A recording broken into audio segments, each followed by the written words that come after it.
Hi అందరూ ఎలా ఉన్నారు? ఇది పెనగలూరులో ఫ్రైడే వ్లాగ్ అనమాట. ఫ్రైడే ఇంకా ఫ్రీ అనమాట. థర్స్డే తేరు ఉభయం అయిపోయింది కదా, ఇంకా సాటర్డే వసంతాలు, ఫ్రైడే అనమాట ఫ్రీ. స్వామికి కూడా ఫ్రీ.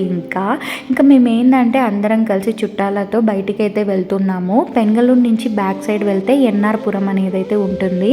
దాన్ని దాటుకొని కొంచెం వ్యూ సీనరీ అంతా బాగుంటుంది అనేసి ఇక్కడ వాళ్ళు చెప్పింటే చూడ్డానికి అయితే వెళ్తున్నాము. నేను పెళ్ళైన కొత్తల్లో అప్పుడు ఫుల్ వానలు అయితే పడుతున్నాయి అనుకుంటా. 2020లో 2021లో అప్పుడు నేను ఏదైతే చూపిస్తున్నాను కదా, అక్కడైతే ఫుల్ నీళ్ళతో ఇంకా రోడ్ కూడా లేకుండా ఉండేది. మా పెళ్ళైన కొత్తలో నేను ఒకసారి వచ్చినప్పుడు అసలు ఇక్కడ నీళ్ళతో మొత్తం నిండిపోయి ఉండేది. ఇప్పుడు మళ్ళీ వీళ్ళు కట్టేసి రోడ్ని ఇక్కడైతే కొన్ని వాటర్ అయితే స్టే అయితే అయినాయి అన్నమాట. చాలా బాగుంటుంది. అప్పుడు నేను ఇంత దూరం రాలేదు వాన నీళ్ళు ఉండడం వలన. ఇక్కడ ఏంటంటే శ్రీశైలంలో బ్యాక్ వాటర్ ఉంటుంది కదా, ఆ బ్యాక్ వాటర్ అయితే పెనగలూరులో అయితే వస్తుందన్నమాట. సరే ఇంకా పిల్లలు ఎవరైనా సరే ఆగుతామా నీళ్ళు ఉన్నాయంటే పరిగెత్తాల్సిందే కదా, మళ్ళీ అందరం చిన్నపిల్లలం అయిపోవాల్సిందే.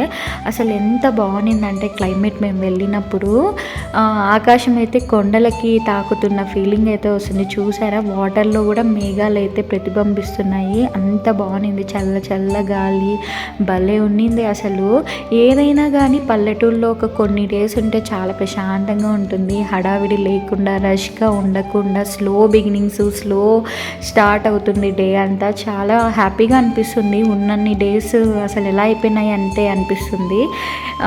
అలవాటైపోతే ఈ లైఫే బాగుంటుంది. ఎందుకు ప్రెజర్ ఇవన్నీ ఉండకుండా చాలా పీస్ఫుల్గా ఉంటుంది. ఇంకా మేమందరం కలిసి అయితే వాటర్లోకి అయితే దిగడానికి వెళ్తున్నాం అన్నమాట.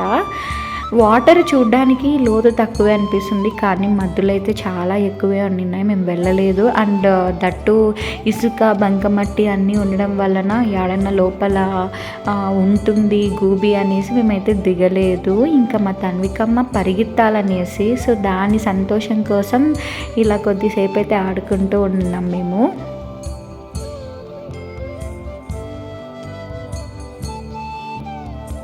ఇంకా ఇలా ఎంజాయ్ చేసి మళ్ళీ పక్కనే మామిడికాయ తోట అయితే ఉండింది. అసలు ఎన్ని మామిడికాయ తోటలు ఉన్నాయో. ఎప్పుడైనా సరే మామిడికాయ తోట కనిపిస్తుంది అనుకోండి, దానిలో ఖచ్చితంగా వెళ్ళి తీసుకోవాలని అయితే ఆశ ఉండదు. నాకైతే ఉంటుందన్నమాట. కనీసం కొన్నైనా తీసుకొని వద్దామని అయితే ఉంటుంది. సో అలా కొన్ని కాయలు అయితే పిక్కొని ఇంకా అందరం అయితే ఇంటికైతే స్టార్ట్ అయిపోయినాము. వీడియో కానీ నచ్చితే like, share and subscribe. Thanks for watching.